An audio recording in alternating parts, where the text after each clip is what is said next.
Hello everyone, आप सभी का चुरू क्लासेस के डिजिटल प्लेटफॉर्म पे स्वागत है। सभी प्यारे विद्यार्थियों को नमस्कार। आप सभी को पता है आज हम आपके बीच में यूपी पुलिस कांस्टेबल एग्जाम के लिए जो इंपॉर्टेंट क्लास है वो आपके बीच में लेकर आ गई हैं।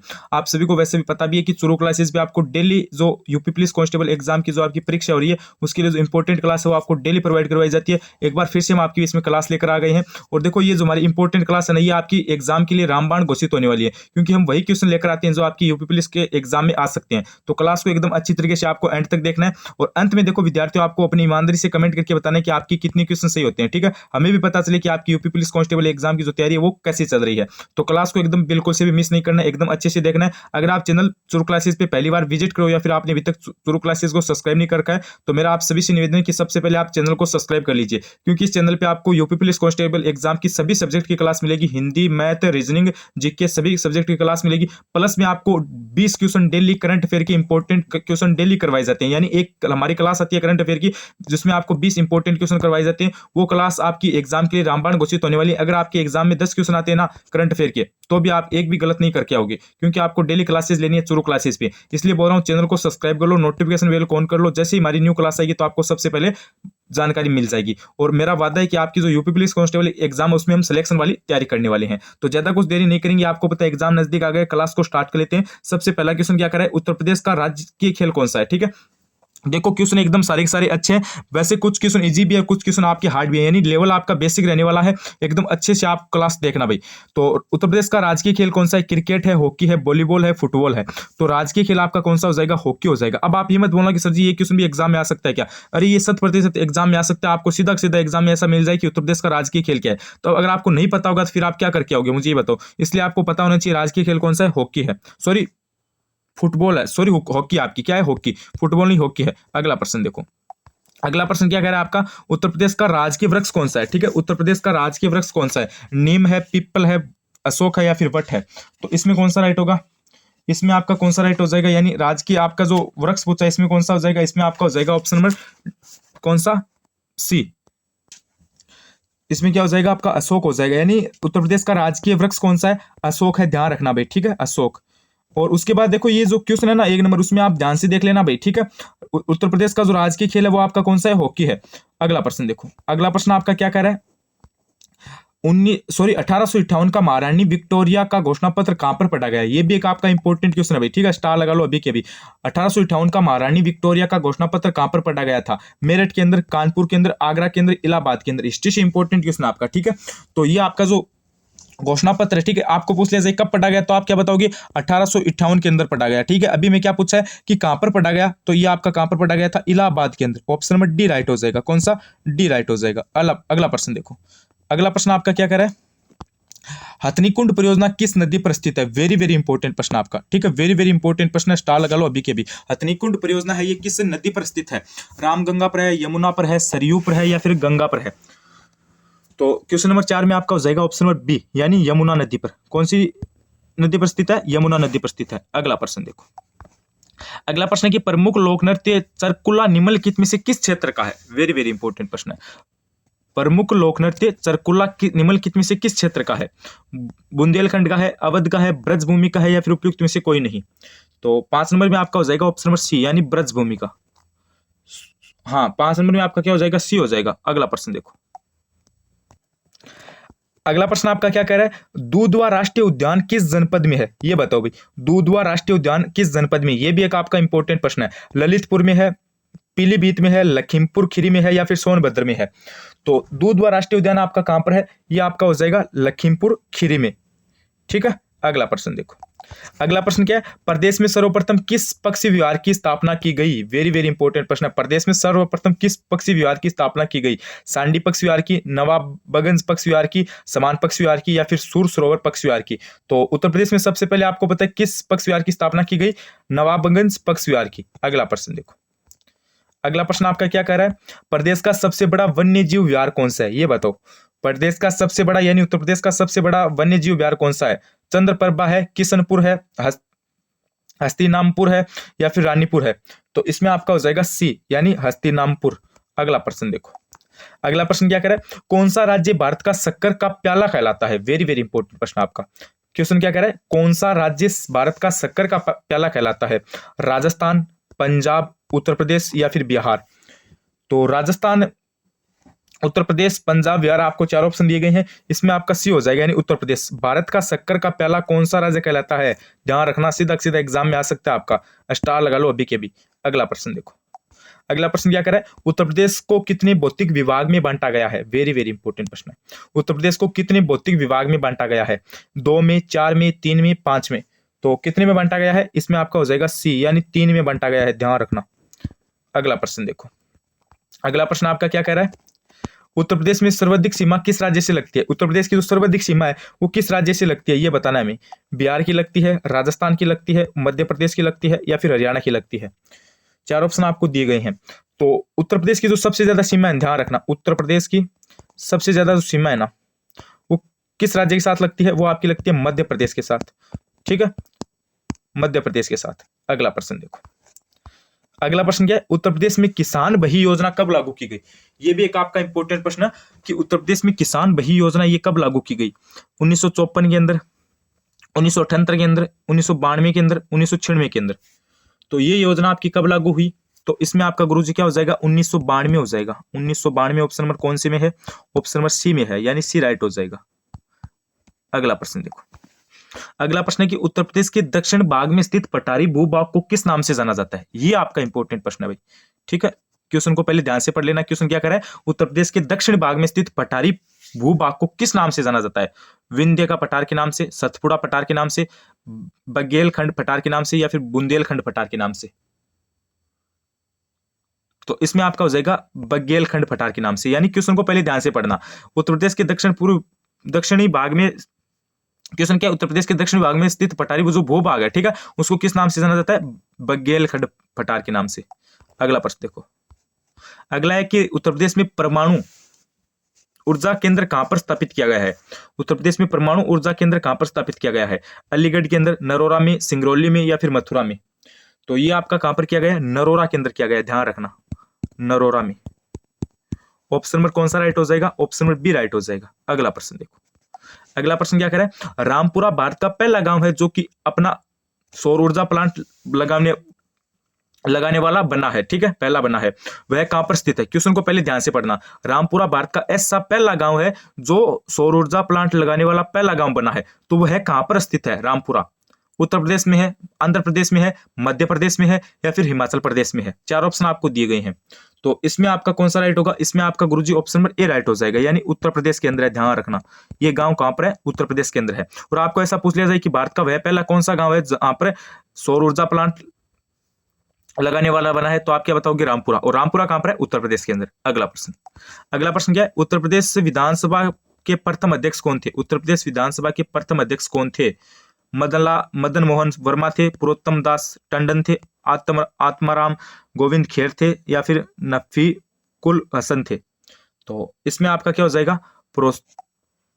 पुरुषोत्तम दास टंडन हो जाएगा, ठीक है। उत्तर प्रदेश विधानसभा के प्रथम अध्यक्ष, स्टार लगा लेना अभी के भी, ठीक है, अभी के भी क्या लगा लेना? स्टार लगा लेना। सीधा सीधा एग्जाम में सब सकता है कि उत्तर प्रदेश विधानसभा के प्रथम अध्यक्ष, तो आप क्या बताओगे? पुरुषोत्तम दास टंडन। अगला प्रश्न देखो, अगला है कि संयुक्त प्रांत से उत्तर प्रदेश के रूप में नाम बदलने के बाद उत्तर प्रदेश का पहला राज्यपाल कौन था? ये बताओ भी।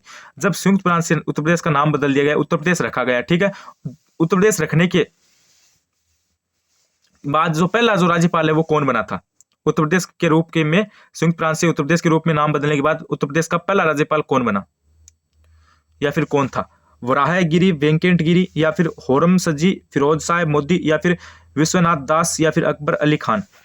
तो इसमें आपका बी हो जाएगा भाई, होरम सजी फिरोज शाह मोदी। अगला प्रश्न देखो, अगला कि उत्तर प्रदेश में उच्च न्यायालय की स्थापना कब की गई? वेरी वेरी इंपॉर्टेंट प्रश्न है भाई, ये आपका क्या है गुरुजी? वेरी वेरी इंपॉर्टेंट प्रश्न, इस पे आप ट्रिपल स्टार लगा लो, सही। एग्जाम में सीधा सीधा एग्जाम में आ सकता है कि उत्तर प्रदेश में उच्च न्यायालय की स्थापना कब की गई? 1865 में, 1867 में, 1870 में, 1866 में? आपको पता है उत्तर प्रदेश में उच्च न्यायालय की खंडपीठ कहां पर है? मैंने शायद फर्स्ट क्लास में आपको ये क्वेश्चन करवा दिया था। उच्च न्यायालय की उत्तर प्रदेश में खंडपीठ कहां पर है? लखनऊ के अंदर। अगर आपको पूछ ले कि उत्तर प्रदेश में उच्च न्यायालय की खंडपीठ कहां पर है, तो आप क्या बताओगे? लखनऊ, ध्यान रखना। और अब आपको क्या पूछा है, उत्तर प्रदेश में उच्च न्यायालय की जो स्थापना है वो कब की गई थी? तो इसमें आपका हो जाएगा डी, 1866 में। ध्यान रखना, ये दोनों क्वेश्चन आपके लिए इंपॉर्टेंट है। कहां पर है खंडपीठ? लखनऊ के अंदर। स्थापना कब हुई? 1866 में। अगला प्रश्न देखो, अगला प्रश्न क्या है, गंडक नदी का उद्गम स्थल कौन सा है? ये भी एक आपका क्या गुरुजी इंपॉर्टेंट प्रश्न है, स्टार लगाओ अभी के अभी इस पे भी। गंडक नदी का उद्गम स्थल है, गंडक हिमनद है, गंगोत्री हिमनद है, त्रिशूली हिमनद है, या फिर मुस्टोंग हिमनद है? तो इसमें आपका हो जाएगा मुस्टोंग हिमनद, ऑप्शन नंबर डी राइट हो जाएगा। कौन सा राइट हो जाएगा? डी। अगला प्रश्न देखो, अगला प्रश्न क्या है, उत्तर प्रदेश में लोकायुक्त का पद कब सर्जित किया गया? ये देखो गुरुजी, ये आपका क्या इंपॉर्टेंट प्रश्न, आपको सीधा सीधा पूछा जा सकता है कि उत्तर प्रदेश में लोकायुक्त का जो पद है वो कब सर्जित किया गया? 1975 में, 1950 में, 1977 में, 1965 में? कब किया गया? अरे ये आपका पद 1975 के अंदर किया गया, ध्यान रखना। 1975 के अंदर लोकायुक्त का पद सर्जित किया गया। अगला प्रश्न, अगला कि संविधान के किस भाग में पंचायती राज व्यवस्था का प्रावधान दिया गया है? पॉलिटिकल से इंपॉर्टेंट है भाई। संविधान के किस भाग में पंचायती राज व्यवस्था का प्रावधान दिया गया है? भाग नंबर 10 में, भाग नंबर 6 में, भाग नंबर 3 में, भाग नंबर 9 में? तो किस में दिया गया है? 21 में आपका हो जाएगा ऑप्शन नंबर कौन सा?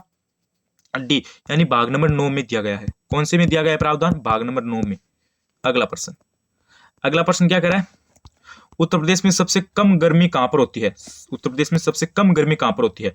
बागपत में, एटा में, बरेली में, हाथरस में? तो सबसे कम गर्मी कहां पर हो जाएगी? ये आपकी हो जाएगी बरेली के अंदर, ऑप्शन नंबर सी राइट हो जाएगा। अगला प्रश्न, अगला प्रश्न क्या करे, 6ठी शताब्दी में उत्तर प्रदेश में कितने महाजनपद थे? ये बताओ, 6ठी शताब्दी में उत्तर प्रदेश में कितने महाजनपद है? 8 है, 15 है, 19 है, 11 है? तो 6ठी शताब्दी में आपके उत्तर प्रदेश में कितने महाजनपद हो जाएंगे? 8 हो जाएंगे गुरुजी, ऑप्शन नंबर ए राइट हो जाएगा। कौन सा राइट हो जाएगा? ए राइट हो जाएगा। अगला प्रश्न देखो, अगला प्रश्न क्या करे, उत्तर प्रदेश में जनसंख्या में 10 की वृद्धि दर सर्वाधिक कब थी? हाँ, ये आपका जनगणना से इंपॉर्टेंट क्वेश्चन आ गया भाई, जनगणना से इंपॉर्टेंट क्वेश्चन है, सबसे इंपॉर्टेंट क्वेश्चन है। उत्तर प्रदेश में जनसंख्या में 10 की वृद्धि दर सर्वाधिक कब थी?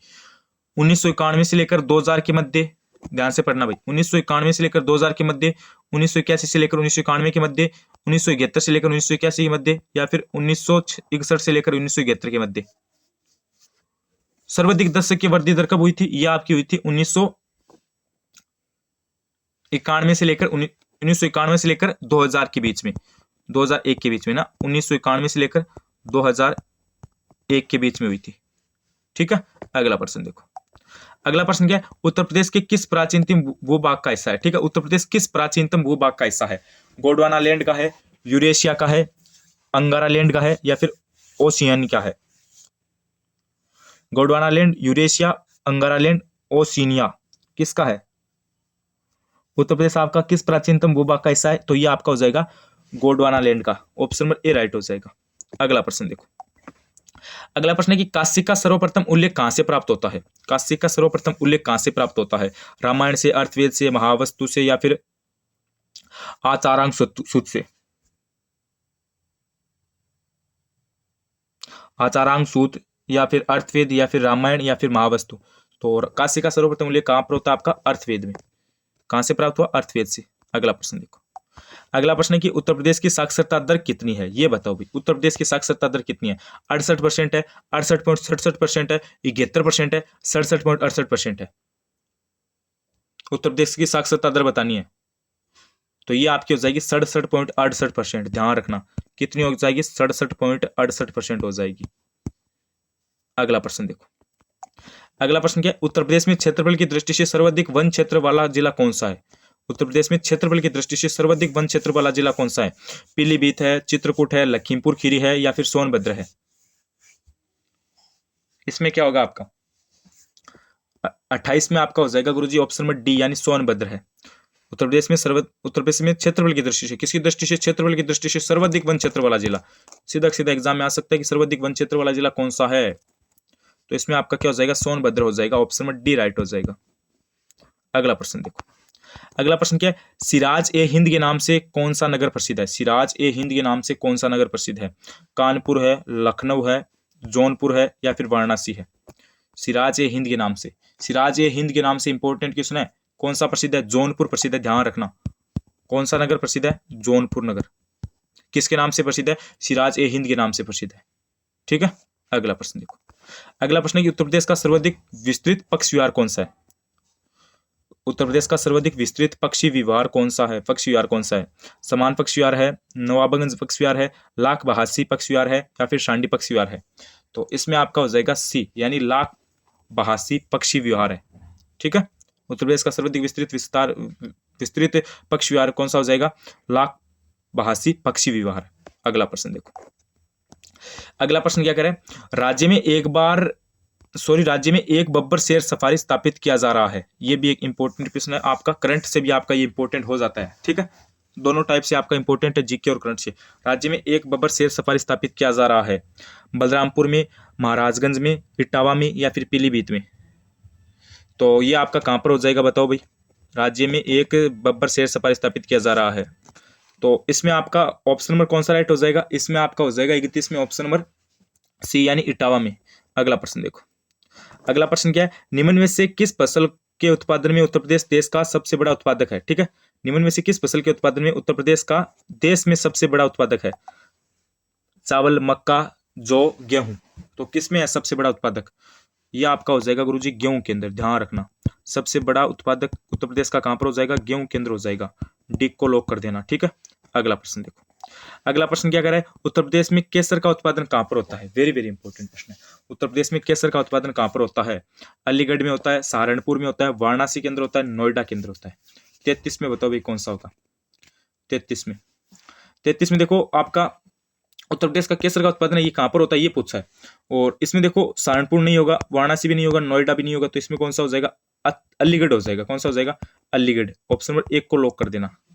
अगला प्रश्न, अगला प्रश्न क्या करे, उत्तर प्रदेश में यूरेनियम कहां पर उपलब्ध है? उत्तर प्रदेश में यूरेनियम कहां पर उपलब्ध है? ललितपुर के अंदर है, महाराजगंज के अंदर है, इटावा के अंदर है या फिर पीलीभीत के अंदर है? यूरेनियम क्या पूछा है? यूरेनियम पूछा है भाई, कहां पर है? तो इसमें आप क्या बताओगे? इसमें कौन सा होगा? 34 में आपका हो जाएगा गुरुजी ऑप्शन नंबर कौन सा? 34 में ए हो जाएगा, ललितपुर के अंदर। अगला प्रश्न देखो, अगला क्या है, उत्तर प्रदेश में सर्वाधिक थारू जनजाति किस जिले में निवास करती है? यह प्रश्न है भाई आपका। उत्तर प्रदेश में सर्वाधिक थारू जनजाति किस जिले में निवास करती है? तो इसमें आपका हो जाएगा गुरुजी 35 में ऑप्शन नंबर सी यानी गोरखपुर के अंदर। थारू जनजाति कहां पर निवास करती है? गोरखपुर के अंदर करती है। तो ये तो आज की हमारी इंपॉर्टेंट क्वेश्चन थे। अभी आप मुझे कमेंट करके ये बताना भैया आपको क्लास कैसी लगी। ठीक है, आपको क्लास कैसी लगी कमेंट करके ये भी बताना कि आपकी कितनी क्वेश्चन सही हुए। अपनी ईमानदारी से कमेंट करके बताना कि आपके कितनी क्वेश्चन सही हुए। 35 में से 10, 20, 15 जितने भी ईमानदारी से बता देना। चैनल को सब्सक्राइब नहीं करके चैनल को जल्दी से सब्सक्राइब कर लीजिए। इस चैनल पर आपको यूपी पुलिस कांस्टेबल एग्जाम के लिए आपकी जो उत्तर प्रदेश पुलिस कांस्टेबल भर्ती परीक्षा उसके लिए जो इंपॉर्टेंट क्वेश्चन है वो आपको डेली प्रोवाइड करवाई जाएंगी। सभी सब्जेक्ट की तैयारी है वो आपको शानदार करवाई जाएगी। एक बार मेरे कहने पर आप चैनल को सब्सक्राइब कर देना और नोटिफिकेशन बेल को ऑन कर देना, जिससे क्या होगा कि हमारी जो 20 क्वेश्चनों की जो करंट अफेयर की रामबाण जो आपकी एग्जाम के लिए क्लास घोषित होगी वो आ रही है ना, 20 क्वेश्चनों की इंपॉर्टेंट क्वेश्चन की क्लास, तो वो आपको डेली मिल जाएगी। इसलिए सब्सक्राइब कर देना। धन्यवाद, बने रहिए चैनल के साथ।